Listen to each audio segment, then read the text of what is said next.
Hello friend आप सभी को मेरा चैनल पे बहुत बहुत स्वागत है। तो फ्रेंड आज हम लोग कुछ इंटरेस्टिंग टॉपिक के बारे में बात करेंगे। वो है कि फूल को क्यों नहीं तोड़ना चाहिए और किन किन लोगों को फूल से दूरी बना के रखना होता है, अन्यथा फूल के इस ऐसे लोगों में फूल की वजह से क्या क्या स्वास्थ्य संबंधित परेशानियां आ सकता है, उसके बारे में बात करेंगे। और फ्रेंड वीडियो आगे बढ़ाने से पहले मैं आपसे रिक्वेस्ट करता हूं, कृपया चैनल को जरूर सब्सक्राइब करें और बेल आइकन को जरूर दबाइए। किसी पौधा का जब फूल खिलता है उसके बाद वहां पे फल लगता है और फल लगने के बाद फिर वहां पे बीज होता है और उस बीज को अगर मिट्टी में लगा देते हैं तो वहां से फिर एक नया पौधा उभर के आते हैं। तो कुल मिला के देखें तो फूल जो होता है पौधा का प्रजाति को फैलाने में ये मदद करता है, यानी कि मल्टीप्लिकेशन ऑफ द स्पीशीज और रिप्रोडक्शन में ये मदद करता है।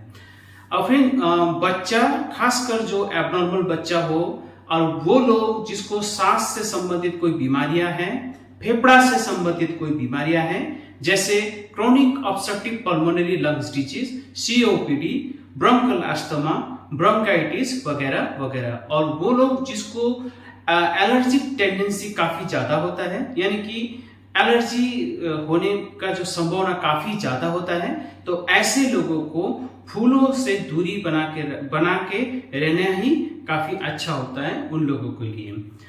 अब देखिए, जो इस वीडियो में आप देख पा रहे हैं तो फूल में एक पाउडर टाइप का एक पदार्थ जो होता है, इसको हम लोग पोलेन ग्रेन बोलते हैं।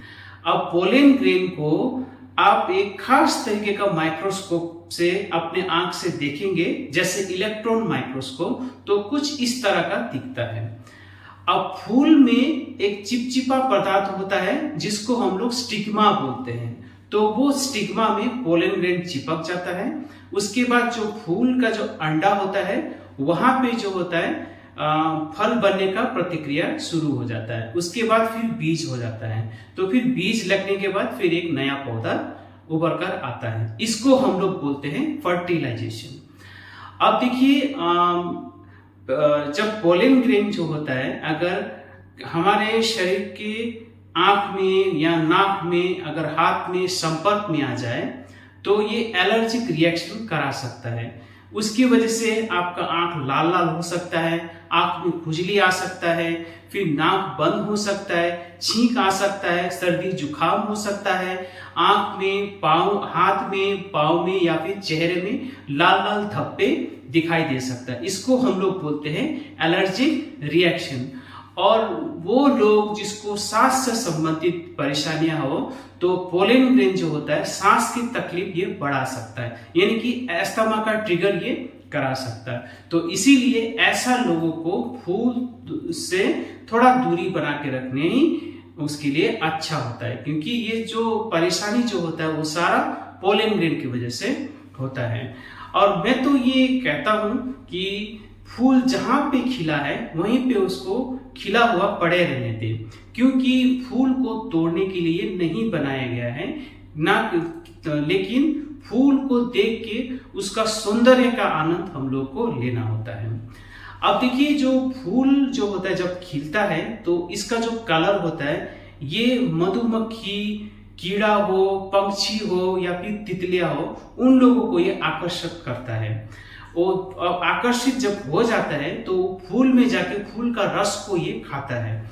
जब फूल का रस ये सारे जो तितली, मधुमक्खी जब खाने लगता है तो फूल के ऊपर जो पाउडर होता है जिसको हम लोग पोलेन ग्रेन बोलते हैं, तो उन लोगों के पाँव में, पंख में या फिर डंक में चिपक जाता है।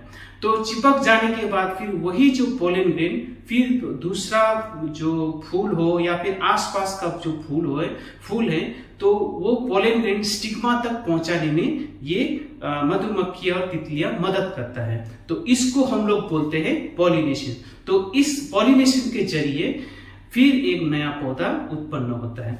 तो आप अगर फूल को नष्ट कर देंगे, फूल को तोड़ देंगे, तो ये संभव नहीं होता है, यानी कि मधुमक्खी फिर उसको रस नहीं मिलेगा, फिर पॉलिनेशन नहीं हो पाएगा। और फ्रेंड, जाते जाते मैं आपसे रिक्वेस्ट करना चाहता हूं कि जितना हो सके आप पेड़ पौधा लगाइए, क्योंकि पेड़ पौधा लगाने से हमारा जो वातावरण में हवा जो प्रदूषित है वो साफ हो जाता है।